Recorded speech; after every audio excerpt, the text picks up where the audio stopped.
ایک بادشاہ راستہ بھٹک کر کسی ویرانے میں پہنچ گیا۔ وہاں ایک جھونپڑی تھی۔ اسی جھونپڑی میں رہنے والے شخص نے بادشاہ کی بڑی خدمت کی۔ وہ غریب جانتا بھی نہیں تھا کہ یہ بادشاہ ہے۔ مسافر سمجھ کر خدمت کی۔ بادشاہ بہت خوش ہوا۔ جب جانے لگا تو اس نے اپنی انگلی سے انگوٹھی اتاری اور کہا، تم مجھے نہیں جانتے ہو، میں بادشاہ ہوں۔ یہ انگوٹھی اپنے پاس رکھو۔ جب بھی کوئی ضرورت پیش ہو ہمارے محل میں آ جانا۔ دروازے پر جو دربان ہوگا اسے یہ انگوٹھی دکھا دینا۔ ہم کسی بھی حالت میں ہوں کہ وہ ہم سے ملاقات کرا دے گا۔ بادشاہ چلا گیا۔ کچھ دن کے بعد اس کو کوئی ضرورت پیش آ گئی تو وہ دیہاتی بڑے میاں محل کے دروازے پر پہنچنے کہا، بادشاہ سے ملنا ہے۔ دربان نے اوپر سے نیچے تک اسے دیکھا۔ اس کی کیا اوقات ہے بادشاہ سے ملنے کی؟ کہنے لگا، نہیں مل سکتے تم۔ اس دیہاتی شخص نے پھر وہ انگوٹھی دکھائی۔ اب جب دربان نے دیکھا تو آنکھیں پھٹی کی پھٹی رہ گئی۔ یہ بادشاہ کی مور لگانے والی انگوٹھی تھی۔ آپ کے پاس کیسے آئی؟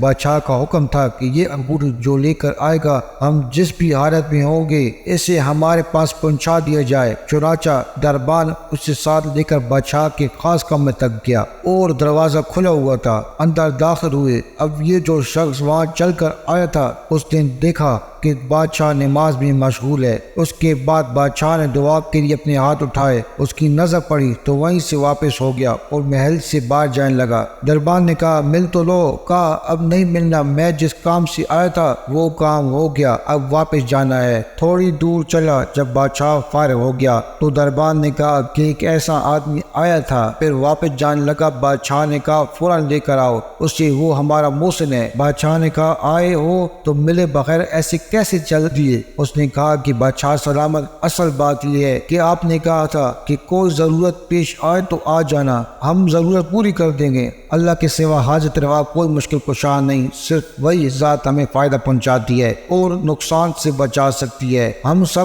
اس کے در کے فقیر اور محتاج ہیں اور وہ دینے والا ہے۔